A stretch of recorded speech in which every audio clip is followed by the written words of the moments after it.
ওমাইরা জানতে চেয়েছেন, স্ত্রী সহবাসের পর গোসল করতেই হবে?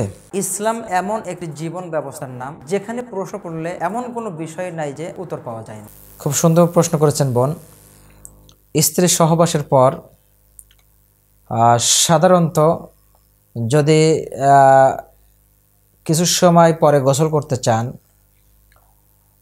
অথবা রাত্রের প্রথমাংশে সহবাস করেছেন, শেষ রাত্রে যে গোসল করবেন ফজরের পূর্বে, তাহলে অজু করে বিছানায় শয়ন করা আপনার জন্য উত্তম হবে। দ্বিতীয়,